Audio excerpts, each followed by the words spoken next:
to know that hundreds upon hundreds of pastors were killed in Plateau State. Hello, welcome to this channel. There is this video I came across and I would like us to watch it together. But before we do that, please, if you have not subscribed to this channel, please go ahead and do that. Click on the subscribe button and turn on your notification bell to keep being part of this. Then as you watch, do not forget to react and also drop your comments in the comment section. Good afternoon, everyone. Thanks for joining me in this video. I don't have much light here, but we have to get the information passed. Today is Friday, 25th day of April 2025. Now, terrorists abduct Catholic Church priest from home in Kaduna State. In this year alone, 2025, I have recorded from my record in Nigeria alone that about 19 Reverend Fathers has been kidnapped, most of them from their homes.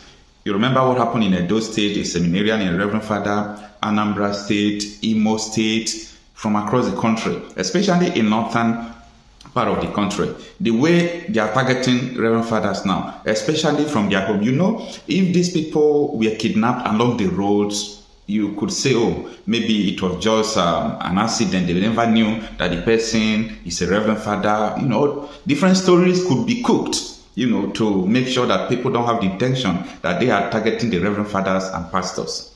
Now, in the recent attack that happened in Plateau State, we were made to know that hundreds upon hundreds of pastors were killed in Plateau State. So I realized that these people are targeting majority of Christians, okay? It's just like 95% of the attacks in the Middle Belt. The population of the people who are victims are Christians. So that is what I really want people to understand, that for the reason best known to these terrorists, they are targeting majority of Christians. But that is not enough. Catholic Church that I know have influence, they have capacity to make sure they defend themselves from all this attack. And Catholic Church is not talking the way they're supposed to talk. They are not doing anything, you know, regards to insecurity challenges going on in the country. Because Catholic Church, I know, have influence to do what they want to do. If they really want to do something about the rate of killing, they are not doing anything about it at all. Now, come to talk about the pastors who are dying like chickens. You know, the Christian Association of Nigeria, they have not done anything reasonable. If they have done anything, their best is not enough. The reason why I'm saying this is because most people who are the victims, it's like these people don't have all it takes to defend themselves. We know about so many people who are wealthy, who are pastors and Reverend Fathers, that these people can touch because of their security details. That is the double standard that makes me to always hate the thinking of people in Nigeria, because they believe that if it is not happening to me, it's not important. So if it is happening to others, let them bear the cross. And that is totally bad. Now, what happened in Kaduna State? A gang of suspected terrorists has arrested a Catholic Church priest, Reverend Father Abraham Amos, in Kulmi, Rizga, Kauru local government area of Kaduna State. Now, this article is from Sahara Reporters, and I don't like the choice of words they use in this particular article, because when you mean arrested, it sounds legal, okay? Terrorists can't arrest people. Terrorists kidnap, they abduct, okay? Now, the abduction of the priest occurred in the early hours of Thursday around 12:15 a.m., okay? That was yesterday. The priest was whisked away from his residence at St. Gerard, Kwasi Parish, Kurumi, Rizga. The Chancellor of the Catholic Diocese of Kafanchan, Reverend Father Jacob Shinet, confirmed the abduction on Thursday in a press statement. He described the development as a deeply saddened one. He called for prayers for the safe return of the cleric. And this is what he said. "We solicit your prayers for his quick and safe release," Shinet said. "We invite the general public to remain calm and avoid taking the law into their hands," he added, stressing that every legitimate and available means will be deployed to ensure that the cleric returns unharmed and in good health. Efforts to reach the Kaduna State Police Public Relations Officer DSP, Mansur Hassan, were unsuccessful, as he did not respond to calls as of the time of filing these reports. Now, that is the end of the article. Nigeria is a country. I'm sorry to say this, okay, but if you think about what I'm saying, you will agree with me, you will come in agreement with me that what I'm saying is true. Nigeria is a country where 90% of the population don't reason well. This is not an abusive word, okay? That is why I said you need to think about what I'm saying, if what I'm saying is true or not true, okay? 90%, when I mean 90%, I'm talking about almost 200 million Nigerians don't reason well. Yes, we don't reason well. Now, do you understand that almost half of the population in Nigeria have come in agreement that the evil happening in Nigeria is normal? Like, hey, Reverend Father was kidnapped now. The church, the Catholic diocese have released statement. Hey, don't take laws into your hands. You know what that means? Don't take guns and do not take gun and run after the kidnappers. Leave them. Even though you know the kidnappers, leave them. Nigerians don't reason well. We have a problem of thought.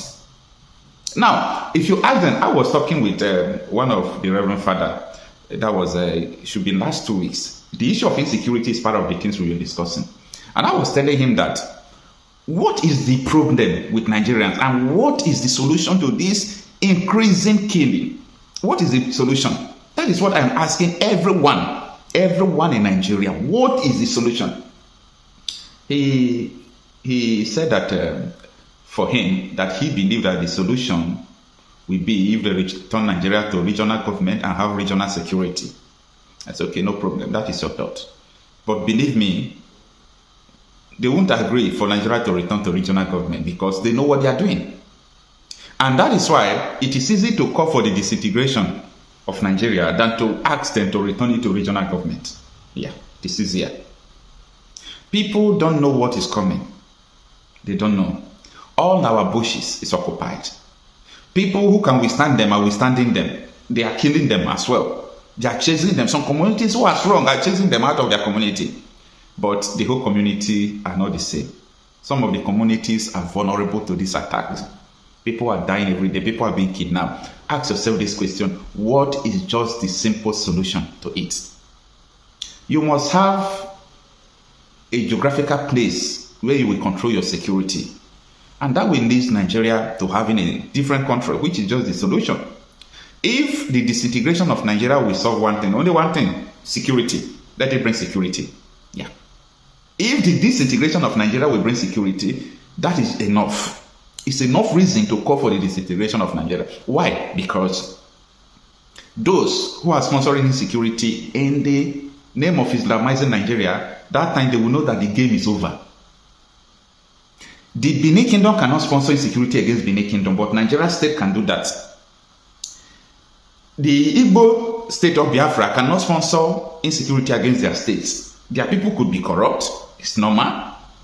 Even though we are trying to call it normal because nobody is perfect in the whole world. But they cannot sponsor insecurity against their people if there is no Abuja. Abuja is very terrible. Abuja is destructive. Abuja is scattering people. Abuja is sponsoring insecurity against people. So, if all these countries have their own security, nobody dares you to invade their country. Now, look at what is happening in Burkina Faso. A lot of countries in the world are they're sponsoring, terrorists against Ibrahim Traore's regime. They want to make sure they destabilize his regime so that people from around the world will see that, oh, I thought they said this man is working. It's not working. Let's remove him. That is the notion. That is what is happening in Burkina Faso today. But I thank God that Ibrahim Traore is the kind of person that all those things doesn't move. The more you do, the more he work harder. We are living in a very dangerous time. If I have the power, man cannot be God. If I have the power, the first thing I will stop in Africa is presidency. The presidency is against the people. The presidency don't help the people. That is the first thing I will do to stop the presidency before I will start doing other things. Thank you for watching this video. Please leave your contribution in the comment section and also do well to subscribe. I'll see you in my next video.